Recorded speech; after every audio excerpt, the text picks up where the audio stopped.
Welcome to the most powerful video you'll ever watch. Not because it has fancy words or magic tricks, but because this video is about you and the battle inside your own mind.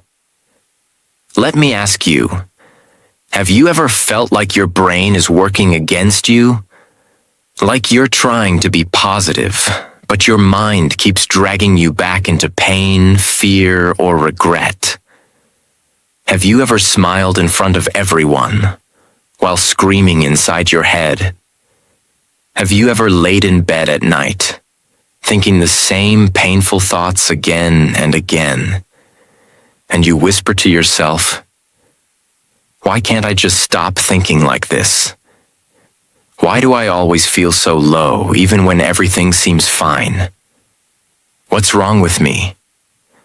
Let me tell you the truth. There's nothing wrong with you. You're not weak. You're not broken. You're not crazy. But the way you were taught to think, that's broken. That's the enemy. That's what we will fix. This video is going to show you how to stop negative thoughts and feelings forever. And we won't do it by reading motivational quotes. We'll do it by understanding the mind, step by step.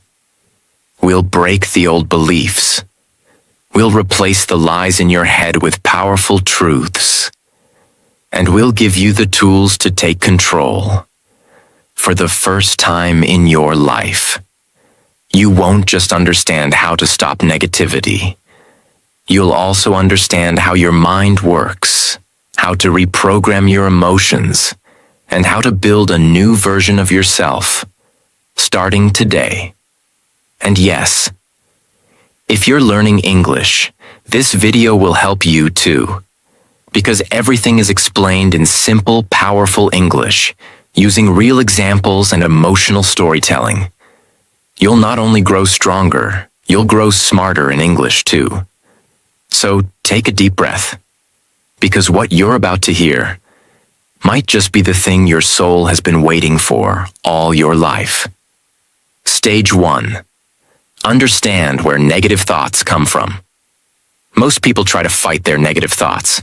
They say things like, "I just need to stop thinking. I should be stronger. I should be happy." But they're fighting the wrong battle. You see, negative thoughts are not random. They don't come from the outside world. They come from inside you, from a place called the subconscious mind.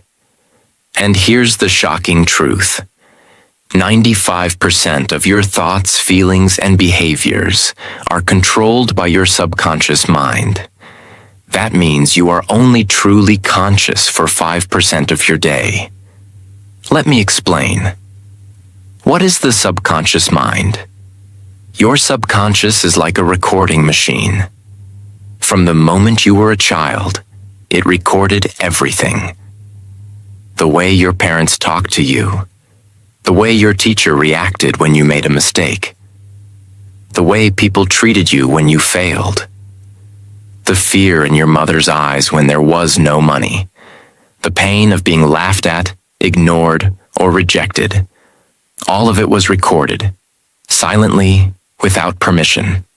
And now, when you grow up, those recordings become your thoughts. So when you say, "I'm not good enough. I always mess things up. I'll never be successful. Nobody really loves me," that's not really you speaking. That's your subconscious replaying old memories. Example. Let me tell you about Daniel. He's 26, smart, kind, funny. But every time he starts something new, a job, a relationship, a project, he quits. Why? Because every time something goes wrong, a voice in his head says, "You're just a failure. Why even try? You'll embarrass yourself again.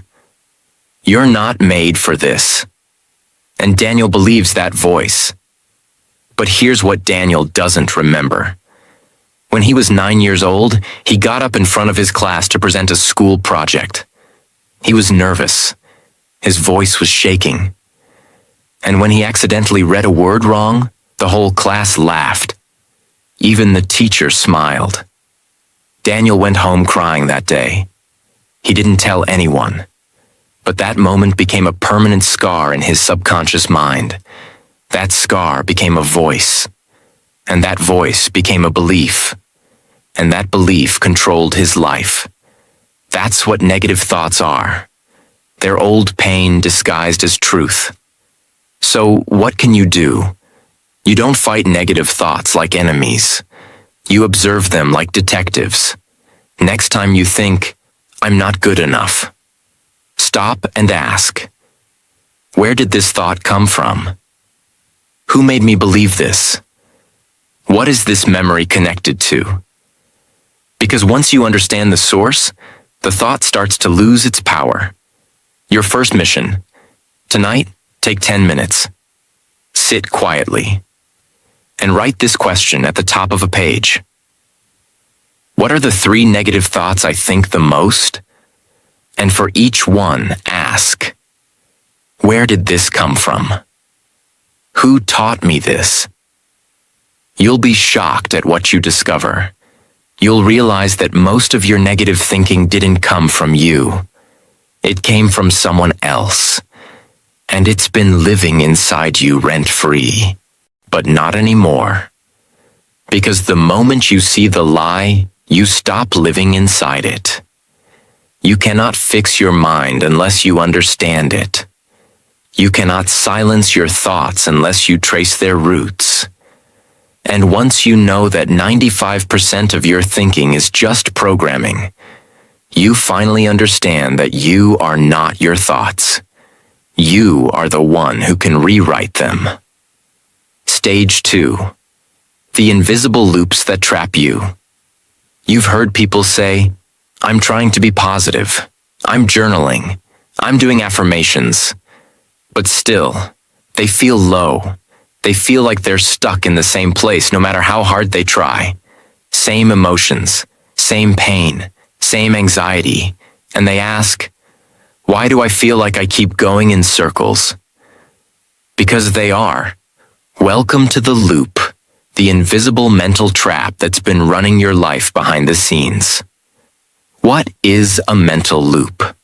A mental loop is a pattern of thinking that feeds itself.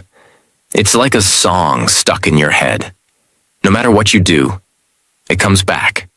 You try to ignore it. It gets louder. You try to fight it. It fights harder. Let's understand the loop. Trigger. Something small happens. You get ignored. You make a mistake. You see someone else doing better. It triggers a familiar emotion. Insecurity, fear, guilt. Thought. Your mind pulls up an old belief. I'm not good enough. They don't care about me. I always mess things up. Emotion. You feel pain, again. You feel shame. You feel anger. You feel fear. Reaction. You do something negative. You isolate. You overthink. You scroll endlessly. You eat junk. You cry quietly. Guilt and shame. You feel worse. Why did I react like that again? Why can't I control myself?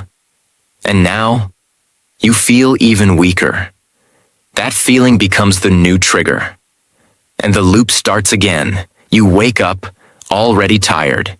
You open social media, already comparing. You make one small mistake. And suddenly your whole day feels ruined. You feel guilty for being negative. You feel weak for being sad. You feel ashamed for not healing. And the worst part? The more you try to escape the loop, the tighter it pulls you in, because you're not escaping. You're resisting. And what you resist persists. Let me tell you about Amira, a 24-year-old university student. Bright, beautiful soul. But she was trapped in the darkest loop you can imagine. Here's what her day looked like. Wake up and look in the mirror. My face looks tired. Why am I so ugly? Go to university and see others laughing together. Why don't I have friends like that? Maybe I'm just not likable. Try to focus in class, but one small mistake in front of others. Great, now they think I'm stupid. Go home, open Instagram. She's so pretty, she's so confident. Look at her boyfriend. Lay in bed at night and cry, but quietly. So no one knows. And here's what's tragic. None of these things were real threats. They were mental traps. But Amira's loop was so tight she didn't even realize it was a loop.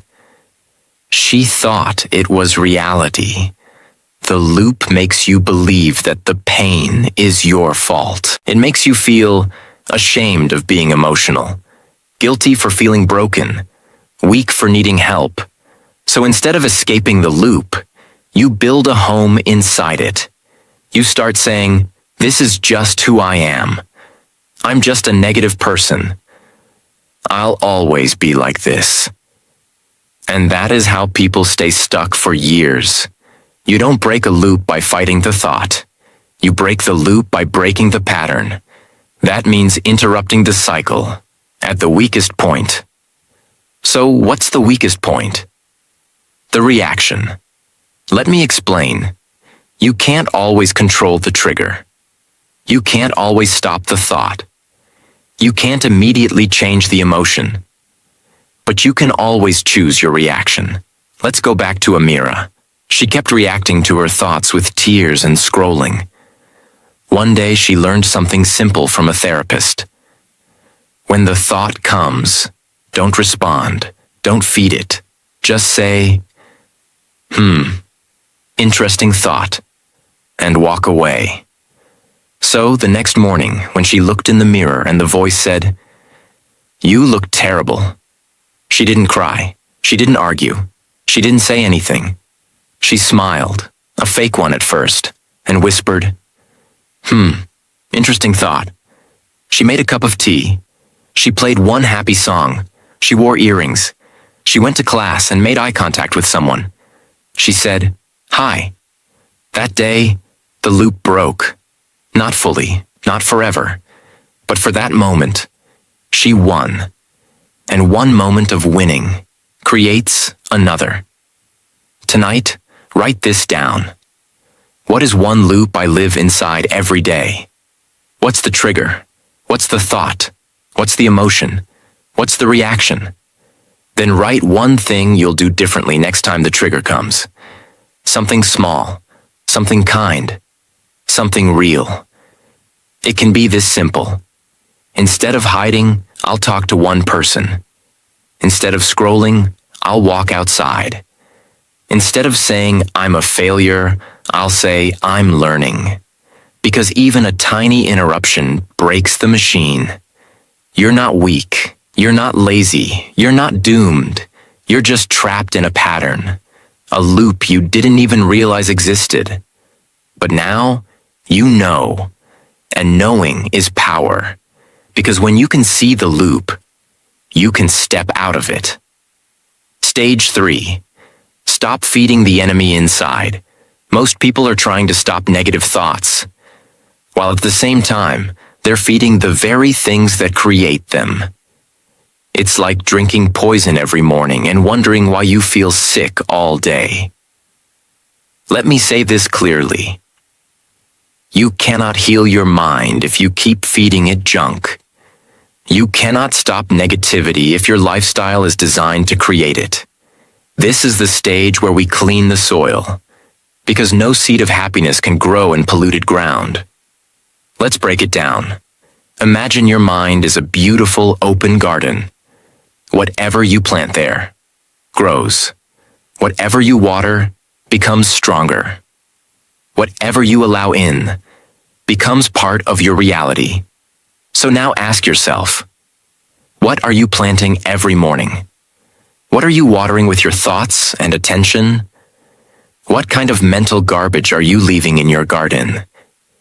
If all you feed your mind is fear-based news, toxic social media, fake perfection, drama videos, gossip reels, sad love songs, dark, depressive thoughts, then what do you expect your mind to produce? Joy, peace, motivation? Impossible. You're asking your mind to grow flowers in toxic soil. Let me show you a metaphor that will hit you hard. Imagine there's a room with a giant black mirror on the wall. And every morning you go into this room and stand in front of that mirror. But here's the catch. This mirror doesn't show your real face. It shows your biggest insecurity. It magnifies your worst fear. It whispers your deepest pain. You still look into it. Every morning, every night. You let that mirror define how you feel. And you never question it. That mirror is your phone. That mirror is the reel that says you're not successful. The photo that says you're not pretty enough. The video that says you're behind in life. The comment section that says you'll never make it. And the worst part? You chose to look into it. You chose to keep that mirror in your pocket, next to your pillow, inside your life. And you wonder why your mind feels broken. It's because you've been feeding the enemy inside. With your time, your energy, your attention. The three main ways people feed negativity without realizing. 1. Information overload, digital poison. You scroll for 2 hours and remember nothing. But your brain remembers everything. Even if you say, I'm just watching for fun. I don't take it seriously. Your subconscious is recording, her face is perfect. Mine isn't. He's successful. I'm behind. That couple looks happy. I'm lonely. That guy bought a new car. I'm broke. You don't feel it instantly. But after 10 days of this, you feel tired, insecure, empty, not because of your life, but because of what you consumed. 2. Toxic repetition. Songs, reels, drama. Music is powerful, but what are you repeating into your head? You broke my heart. I'm not good enough. Nobody loves me. I want to disappear. You hear these lyrics and say, it's just a song. But your brain doesn't understand just. It only understands what you feed it repeatedly. Repetition is programming. And most people are programming themselves to be depressed. On autoplay. 3. Mental diet. What you talk about daily. Your conversations shape your emotions. If every day you talk about what you hate, who betrayed you, why life is unfair, how everything's going wrong, then what are you feeding your brain? Negativity becomes your default language. Let me tell you a different kind of story. There was a glass of clear, pure water sitting on a table. It was peaceful, it was clean, it was balanced. One day, someone came and dropped 1 drop of black ink in it. The water changed a little, but still looked okay. Next day, another drop, then another, and another. Slowly, the water became darker. Not because it was evil, but because it was being fed poison, 1 drop at a time. This is your mind. Your mind is that glass of water. And the ink is the content you consume, the words you repeat, the people you surround yourself with, the notifications you wake up to, the videos you binge before sleeping. You didn't become negative overnight. You were being dripped with darkness, silently. How to stop feeding the enemy. Here's what to do starting today. Clean your feed like your fridge. You wouldn't eat rotten food. So why watch rotten content? Unfollow pages that make you feel less than. Mute people who only post fake perfection. Delete apps if needed. Your peace is more important than staying updated. Replace, don't resist. Don't just stop watching bad content. Replace it with something that builds you. Watch real growth stories. Listen to calming or healing audio. Read 1 page of a growth book. Listen to people who speak truth, not just noise. Morning and night detox. The first 30 minutes after waking and the last 30 minutes before sleep are when your mind is most programmable. Use that time wisely. Don't scroll. Don't open reels. Don't start your day with comparison or chaos. Instead, breathe. Write 3 things you're thankful for. Speak 1 powerful sentence to yourself. Today, I protect my mind. Your mission. Today, write this question. What 3 things am I feeding my mind that are hurting me? Be honest. Then ask, what will I feed my mind instead, starting now? Small changes. Big transformation. Your mind is not broken. It's just been badly fed. You are not the darkness. You are the light that's been buried under years of mental noise. So stop feeding the enemy inside and start feeding your inner peace, inner strength, inner voice. Because your thoughts are seeds, and what you plant today will grow tomorrow. Stage 4. Clean your mental room daily. Let me ask you something simple. You brush your teeth every morning, right? You take a shower, change your clothes, maybe clean your room or wash the dishes. Because if you don't, your body smells, your home gets dirty, and you feel uncomfortable. But when was the last time you cleaned your mind? Not your Instagram, not your bookshelf, not your to-do list. I'm talking about the inside of your head, the mental space where you actually live. Because here's the truth. You don't live in your house. You live in your mind, 24 hours a day. And if you don't clean that space daily, you will be living in a home that feels heavy, anxious, noisy, painful, confusing. Even if your outside life looks fine, inside you feel suffocated. So today, we clean, not once, not when we feel depressed, not when we break down, but every single day, like brushing your soul.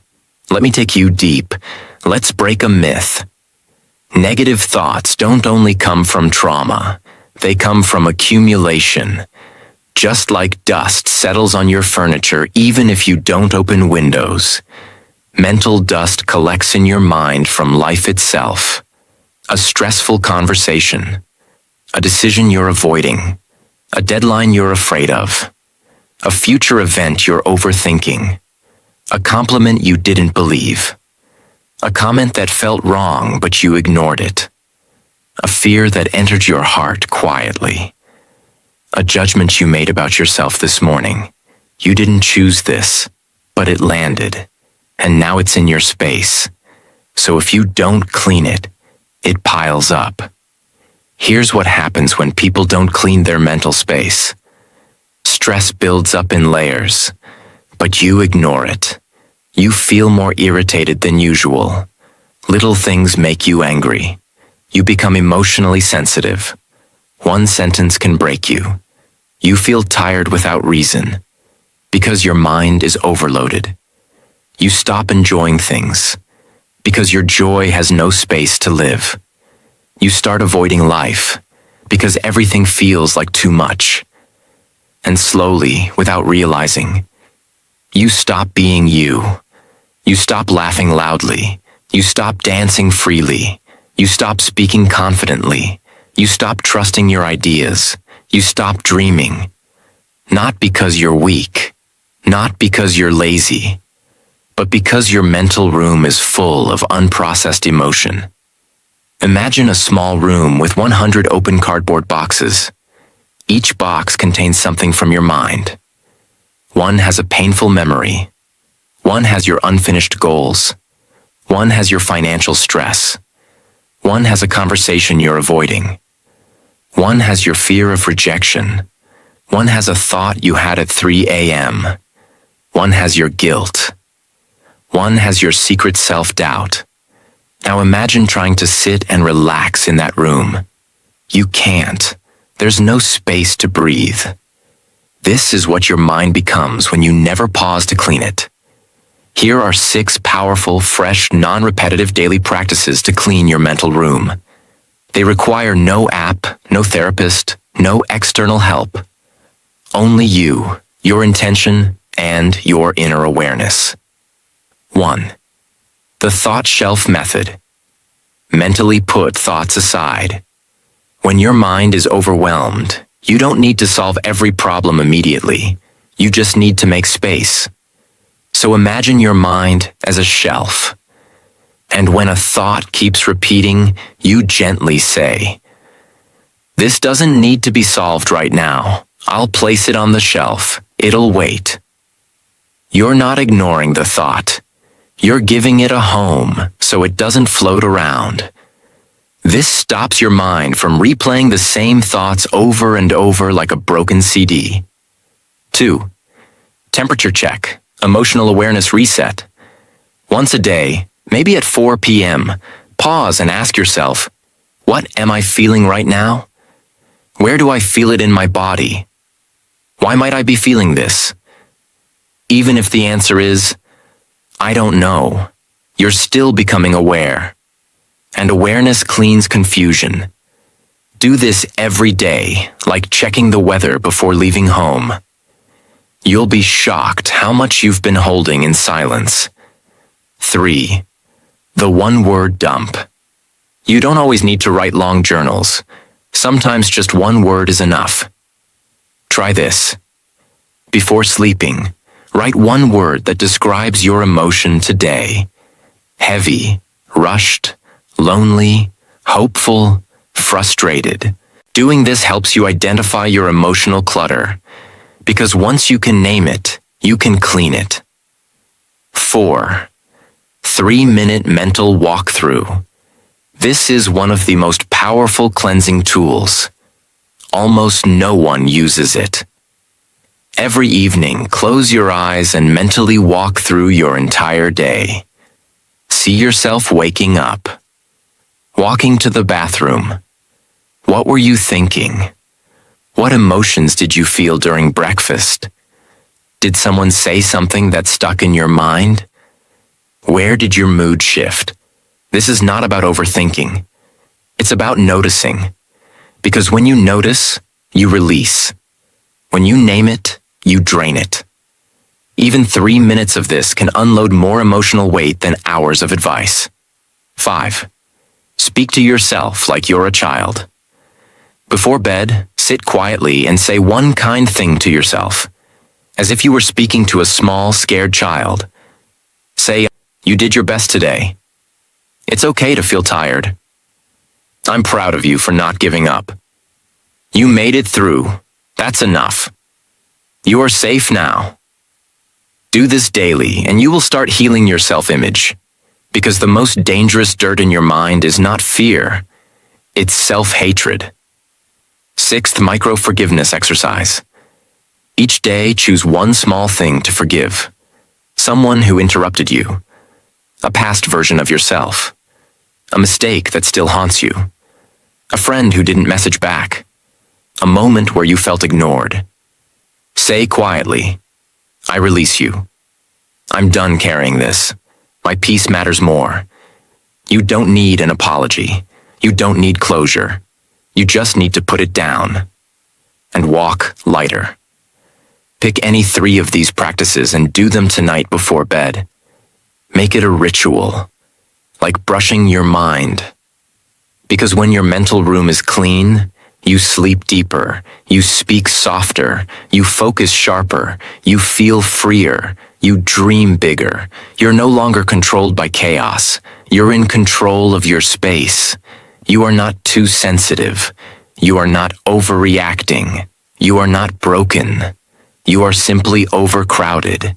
And when something is too full, even a feather can break it. So make cleaning your mind a daily ritual. Not when you collapse. Not when you cry. Not when life forces you. Do it before it's too late. Do it because you deserve clarity. Do it because peace is not a gift. It's a habit. Stage 5. Replace, don't fight.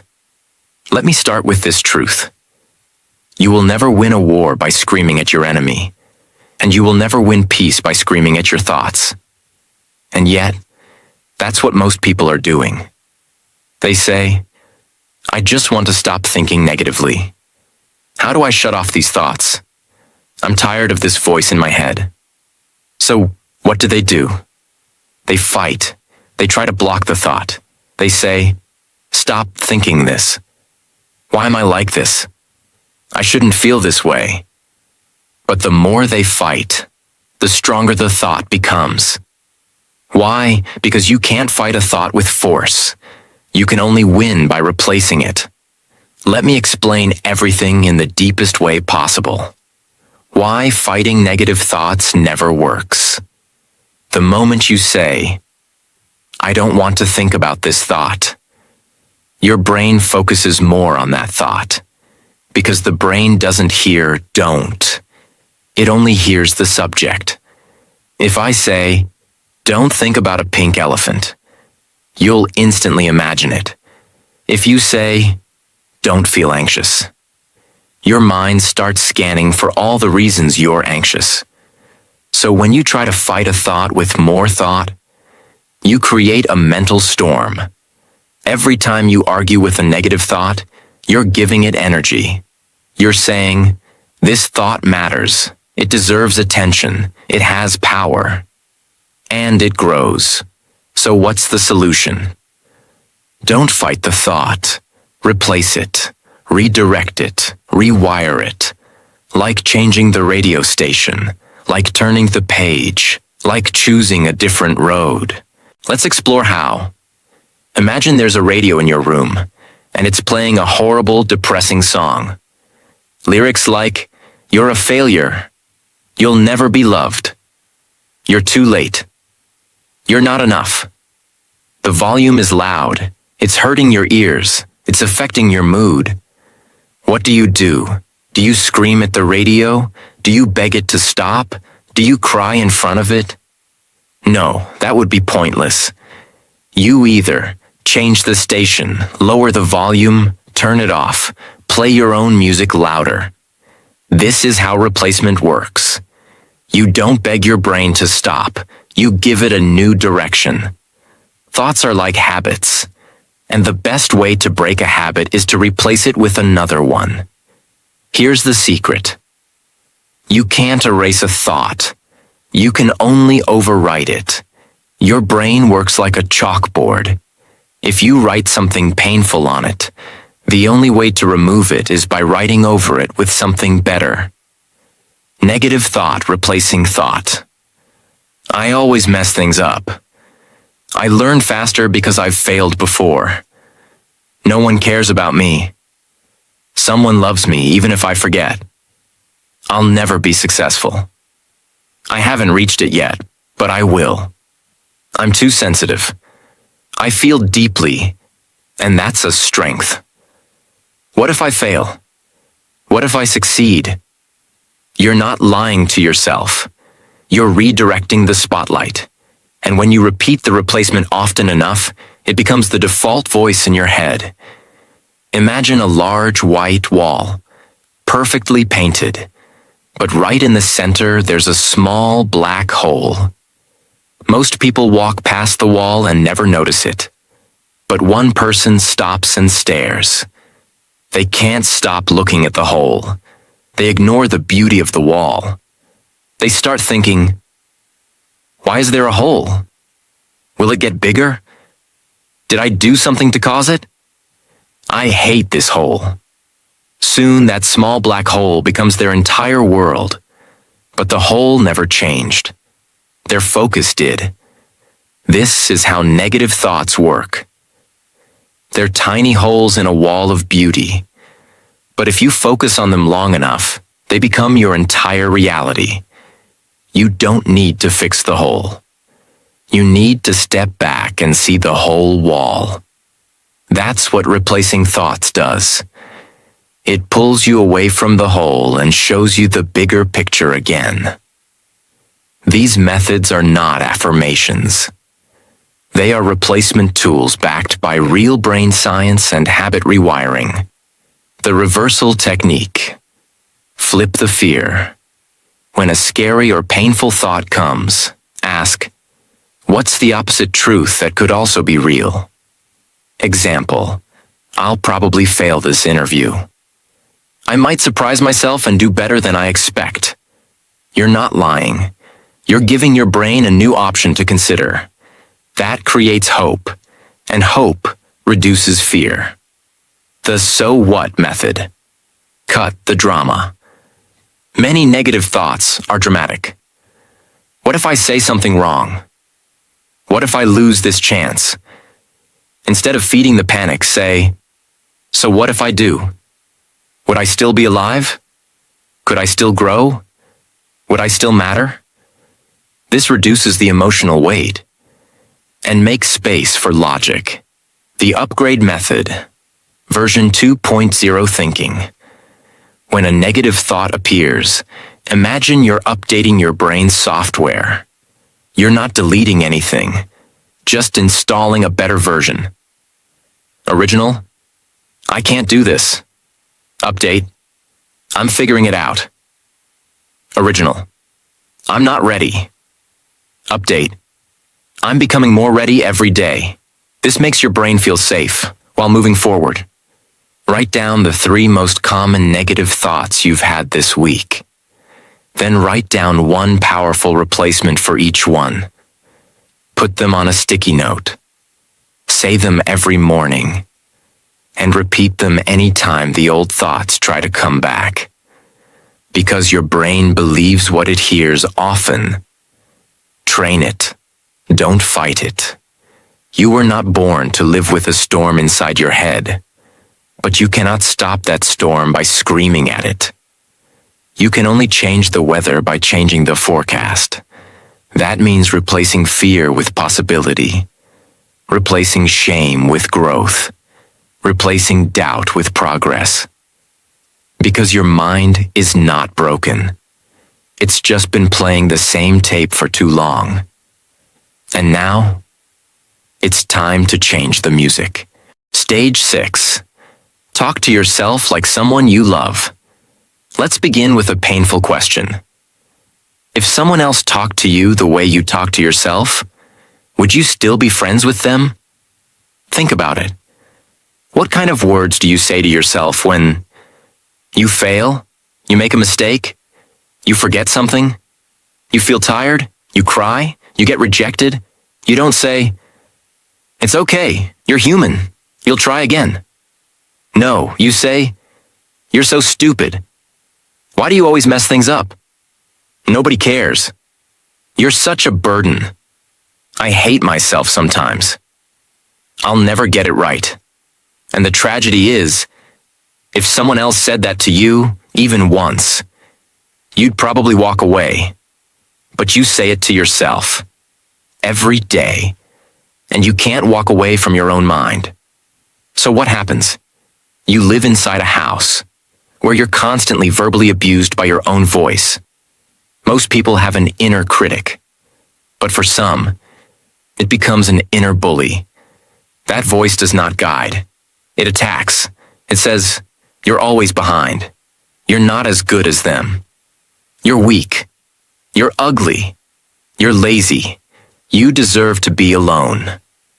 Now imagine this scenario. A 7-year-old child comes to you.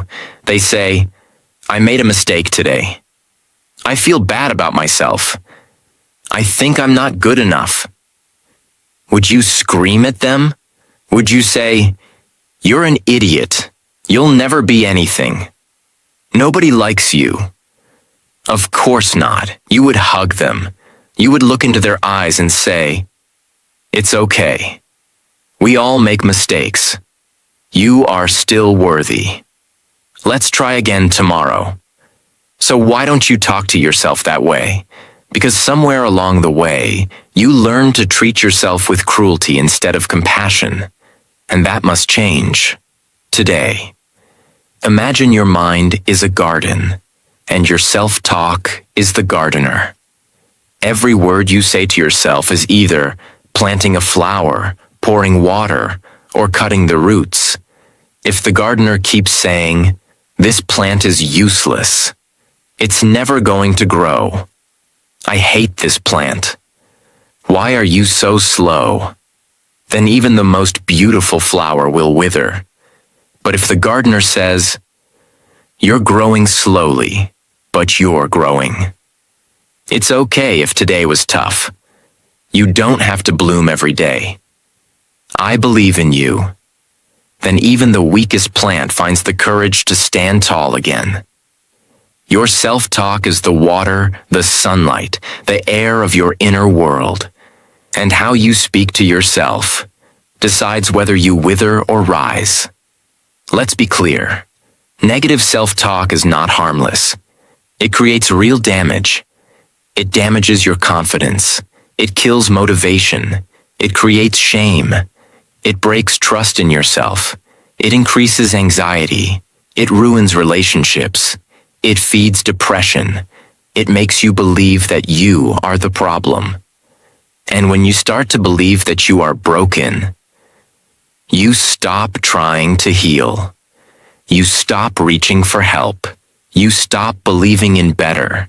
Not because better doesn't exist, but because your inner voice has convinced you that you don't deserve it. What if every time you made a mistake, instead of saying,